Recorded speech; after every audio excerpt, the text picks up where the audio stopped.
Hey to the most amazing nurses. It is Dr. V here with Morning Infusion with Dr. V podcast, where we are intentional about teaching nurses how to work from anywhere around the world, making money and owning your own time, building profitable nurse coaching and consulting businesses. You will hear from amazing guests that have grown their companies and want to share insight into how you can do the same to change the face of healthcare as we know it.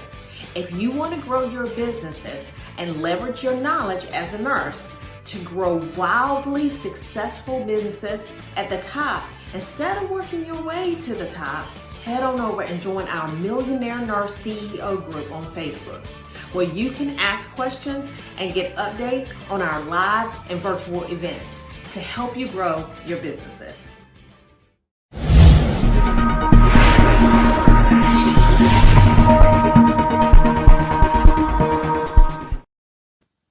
Good morning, everyone. So this morning, I have one of my amazing friends, Miss Teshieka Curtis-Pugh. We met at the Nurse Boss Summit, about 2-3 years ago? And Teshieka was hilarious. And so I was like, I have got to get her on. And so Teshieka, tell us a little bit about you. So give us your bio. Well, good morning, everyone. I am Teshieka Curtis-Pugh. By title, I'm the Executive Director of the South Carolina Nurses Association here in beautiful South Carolina.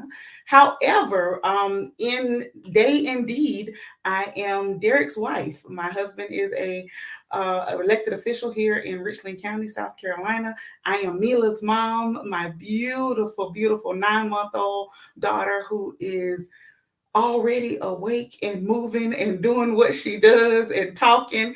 And I am a nurse at heart, a nurse advocate. I do the work of nursing and fight for us and do everything that I can to push our profession forward. I also own a small startup. I'm working to be like Dr. Pierce over here. Got a little work to do.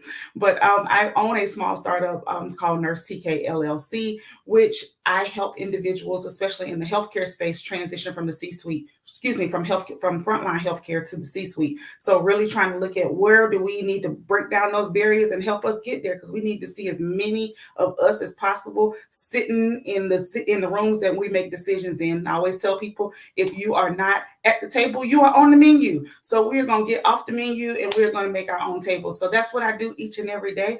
And most importantly, I am a nurse. Love it. As you can see, Nurse TK back there in the back. I love it. So now this is how I start off every podcast, asking you about why did you even become a nurse from the very beginning? Honey, okay, let's be honest. I'm not that girl. I'm not the one who said, when I grow up, I want to be a nurse. I'm not her. I thought I was going to be an attorney. I was determined that I was going to be an attorney. As a matter of fact, my first undergraduate degree is in political science. And I was working towards becoming an attorney. And I started working in a hospital and I fell in love with it. I'm the daughter of a social worker. My mom's a social worker for 45 years in the adult mental health space. And I always went to work with her, loved people, always cared about people, had a heart for them. But I thought that I was going to represent them. That's what I thought I was going to do. The truth of the matter is that wasn't my call. My call was really to take care of those people as a nurse, as a leader, and find ways to move healthcare forward. Because if you're not healthy and you can't take care of yourself, none of those other things really matter. So I really found out that that was my passion. So I started working at a hospital, loved it, and I was working in the admin side, and asked one day my manager, I said, can I work on the floor? Would you mind if I work on the floor? I just want to try it out. And she said, sure. Fell in love with it and did the whole trajectory back to school. Went back to school and got a associate's degree in nursing, then went and got my bachelor's, then got a master's. So I just love this profession. And although it wasn't what I originally thought I was supposed to do, it was what I was always called to do. I love it. I love it. I love it. I love it. And that's interesting because a lot of times that is the trajectory. Like we don't think that we're going to go. That was my trajectory too. I wanted to be an engineer and I was like, yeah. No, my mom was like, Queen, nah, we're not doing that. So I love it. I love it. I love it. Now you have an interesting story about how you got a scholarship. So yeah, college, I'm the product of a single parent home. So my mom worked really hard. And if you know anything about social work is not the highest paying job in the world. It's really not. It is work of the heart. So my mom, as a single parent, did everything she could to make sure that I had what I needed. However, I went to an out-of-state school. I went to Auburn University in Auburn, Alabama, and we had out-of-state tuition, and I couldn't figure out what we were going to do with that. And student loans, of course, were there, but I needed to figure out some other ways. So when about 8th grade, I started jumping double dutch. And if anybody knows what double dutch is, it's 2 ropes, just like it's 2 ropes.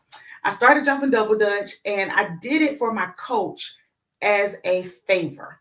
My cousin was jumping, and there was another young lady who just didn't show up. She was supposed to come for a competition, and she just didn't show up. And she said, well, TK, you've been here working out with us and everything. If you'll just do this for me, I just need you for like a month. That's it. And I won't bother you anymore. So a month turned into 22 years. And for 22 years, I jumped double dutch, and I jumped double dutch all over the world. I have been to Paris. I have been, you name it, I have been there jumping double dutch, which is amazing. But beyond that, met some amazing people. I've jumped on NBA courts in the middle of half times. And like I said, seen the world jumping double dutch. But one of the most important things about my journey in double dutch was how I paid for school. So at the time, the American Double Dutch League gave a scholarship to high school students who won the world competition. Now, years ago, I was in the Guinness Book of World Records. That's gone now because somebody beat us and they kicked us out. Go figure. But we had the highest speed in double dutch history, my team. And we made it to the Guinness Book. But beyond that, we won the world competition. And in winning the world competition, there was a scholarship that was attached to that. So because we won all 4 years that I was in high school, I was able to pay for my first 2 years of college through double dutch. So that was amazing. It sounds like the Lord had like his hand on you, because like you didn't plan to do any of that. Okay. You didn't plan to go to nursing school. You didn't plan to do double dutch. Here you go. Everything I don't plan to do, he said, let me get you where you need to be. But that's the beauty of life too, right? Is when you think, I always say we playing God laughs. It really is like you think but you have no idea, because sometimes we play too small. And I can get on a whole other tangent about that. So I'm gonna stay focused. But sometimes we do play too small, where we think that this is just enough for us, when there's so much more of a bigger world out there for us. So why not play big, take the risk, challenge yourself, do the things that you didn't think you could do, or challenge yourself to see if it's something that you like that you didn't even think that you like. And you might find what you were supposed to be doing all along. And that is so true. That is so true. And we think that we can't do it, especially as nurses, right? So like we're in that sandwich of, administration and then the patient. And we think that we can't get outside of there. The reality is that if nurses don't get outside of there, then healthcare is going to stay the same. And we have to be very intentional about getting outside of that space in order for us to make sustainable change in healthcare. Because right now, it's kind of, Ooh, yeah. And we have to realize, and I'll just say to that and allow us to move on, but I'll say to that, we have to realize that we have to be in every space. It's not enough for us to just be in the healthcare spaces. It's not enough for us to be in the hospitals and clinics and even platforms just like this one. It's for us to take this and put it out in the world. It's for us to be in manufacturing and engineering and all these other spaces, because all these spaces have people in them, and all these people need healthcare.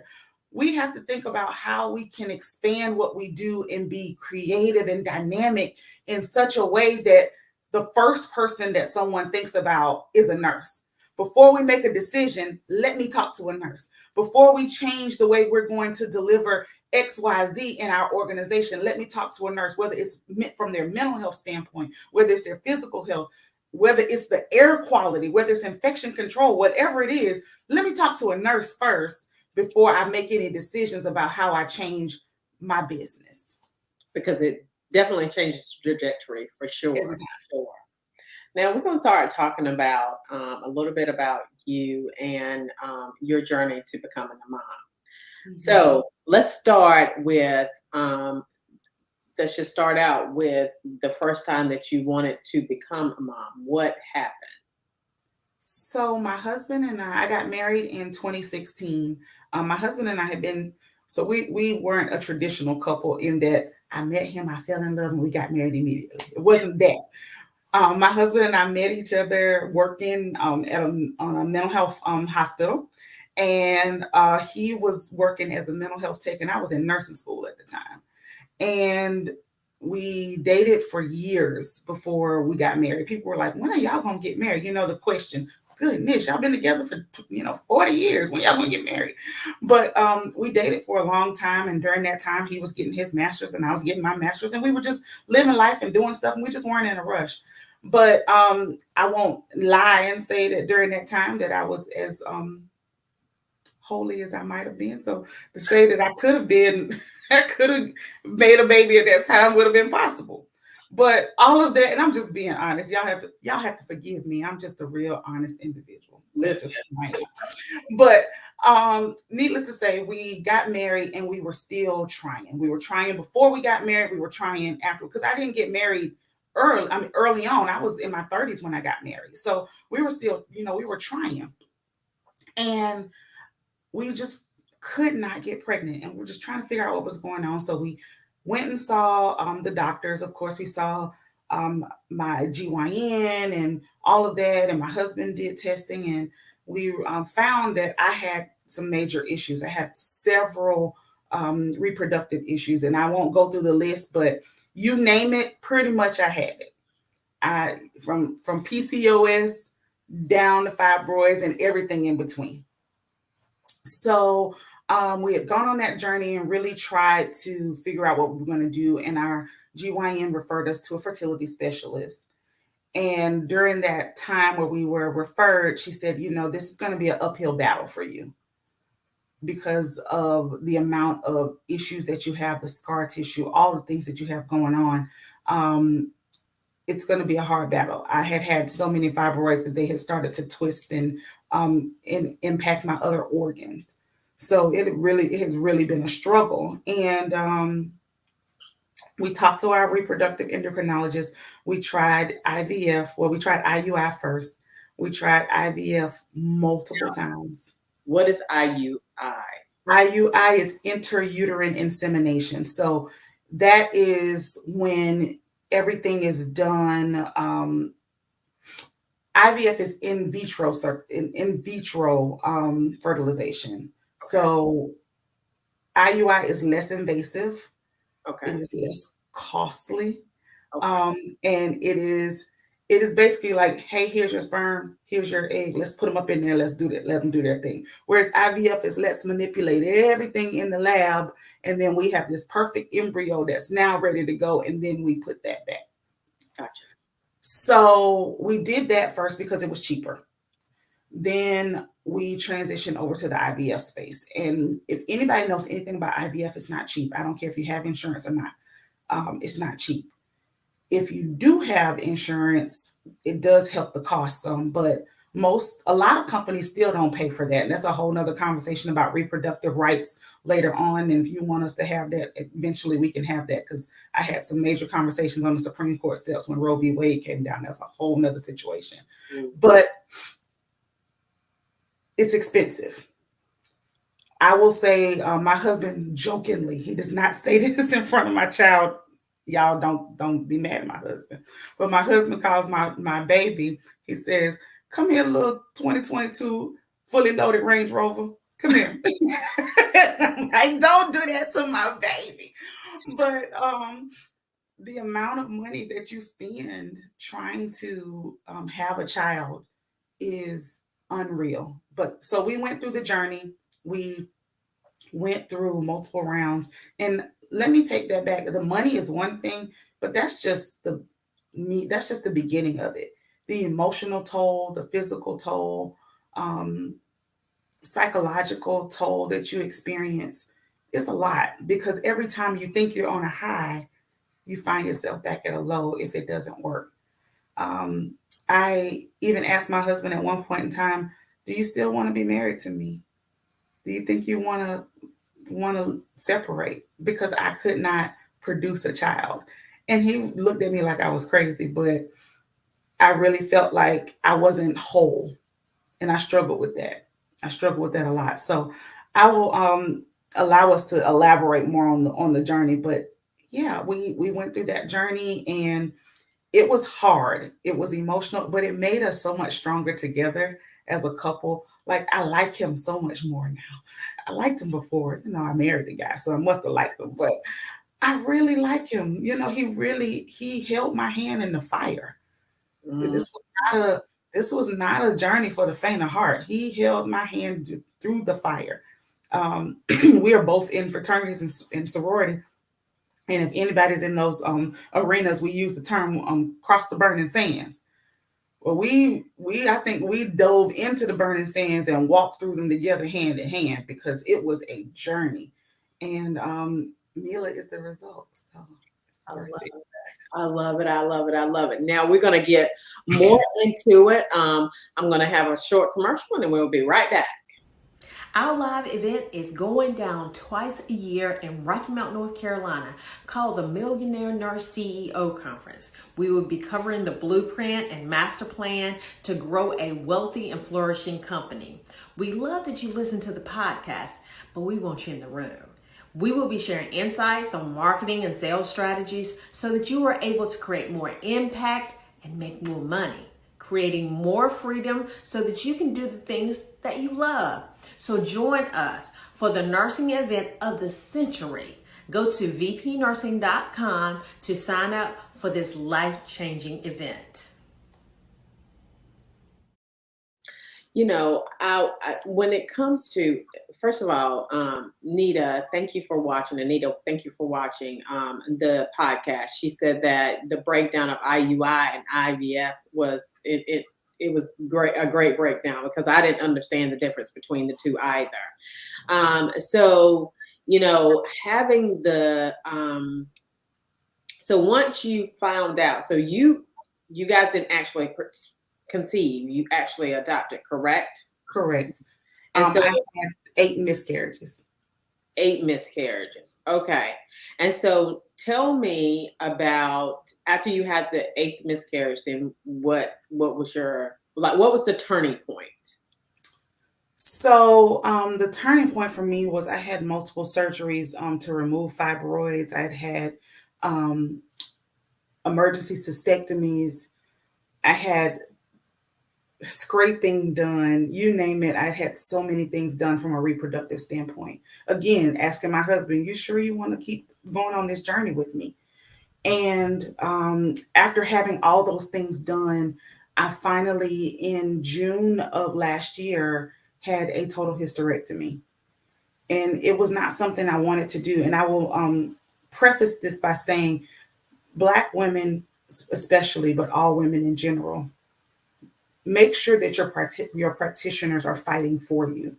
Mm-hmm. We are so quick to run to surgery. We're quick to run to hysterectomy.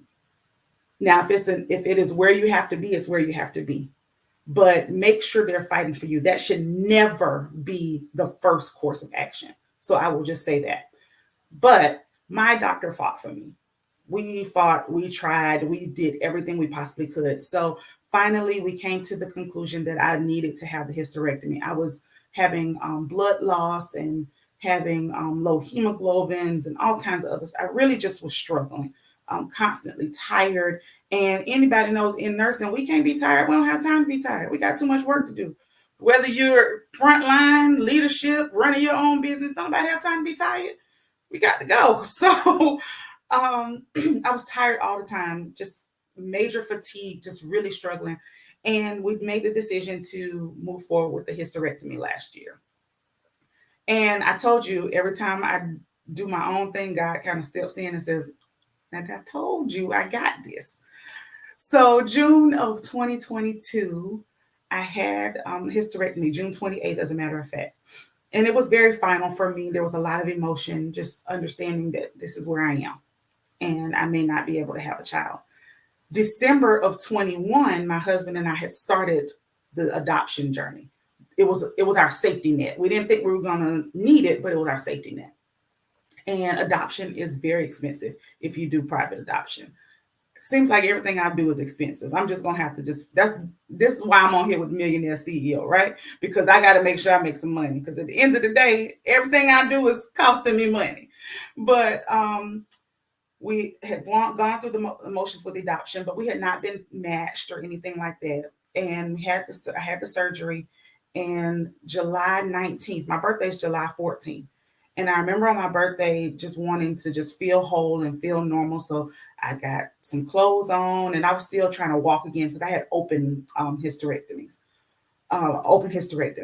And still trying to just get to a point where I had some abdominal strength and walking. And 5 days after my birthday, I get a call and they say, hey, Miss Pugh, we think we have a match for you and your husband. And I'm like, They say, yeah, there's a mom and she is in Florida and she's having a girl. This will be her 5th child. And she's not able to take care of her. But the baby's due August 28th. Excuse me, pardon me. Because I'm at the house trying to walk. I'm at the house with a hysterectomy pillow on my stomach trying to walk. Excuse me. Y'all want me to do what, when, where? In what state? So we get this call and they say that she wants to talk to us. 2 days later after that, she agrees to the match. And Mila was born August 19th of 2022. And the funny thing is, this child and I have been connected since before we were connected. I decided a week early to go down. She wasn't due until August 28th. And I said, I don't know, something about this. I just need to go. Hadn't driven since before my surgery in June. Mm-hmm. I drove to Florida very slowly, and I got to Jacksonville from here. And I went to sleep and she called me at 6:00 in the morning and said, I'm going into labor. And it was another 3 hours to get to where I needed to go. I said, I'm on the way. I pack up everything and call my husband and said, get on a plane now. And he's groggy at 6:00 in the morning. Get on a plane, man. So he gets on the plane and he meets me there. And about 9 hours later, sis was in the building. He was in the building. And I was able to be there and I cut her cord. Oh, I love that. Yeah. I love that. And so tell me about, I love it. So tell me about how that felt for you. Ooh, why are you trying to make me cry in the morning?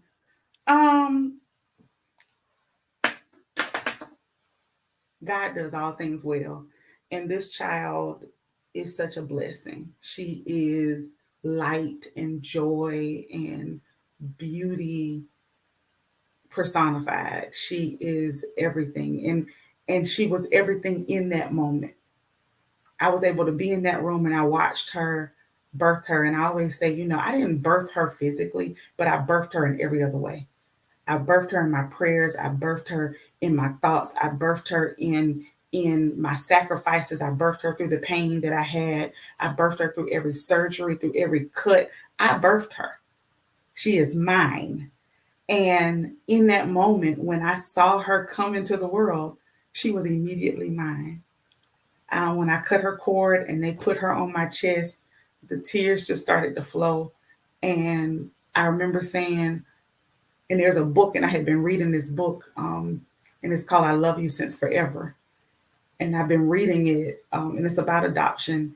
And I said it to her in that moment. I said, I've loved you since forever. And I have, I have loved her since the day that I knew she existed. I've loved her. And she looked up, when those little first coming to the world eyes, like, what's going on? But she looked up and she took her hand, and I have a picture. She took her tiny little hand and she laid it right here. And she kind of did a pat. And it was like, I'm home. I'm home, mommy, I'm home. And I said to myself, she is home. She is home. And we've had her since day one. Like I said, I cut her cord, and we stayed in the hospital while they were doing her first, 48 hours to leave the hospital. We stayed at the hospital, stayed at the Airbnb close to the hospital, was there all day, every day. And then 48 hours later, we were taking her to the Airbnb because we couldn't leave the state yet. Adoption is kind of funny. You can't just up and take your child just because you have established that. You got to do a whole lot of clearances and everything else. And we were able to do that and take her home. About 7 days later, we were able to come back to South Carolina. I love that story. Oh my God, Teshieka, I love that. So tell me, how what's the journey like now? Like, what is the journey? Girl, I'm sleepy. I'm sleepy. I am sleepy. That's You hear me? ain't it? Listen, them children. I'm sleepy. That's the journey. I'm sleepy. No. Seriously, she's so much fun. She wakes up smiling. Like, I'm like, where did this baby come from? Like, when you go in the room and you look in and she wakes up, she looks up and I'm like, hey girl, how you doing? It's good to see you. She is hilarious.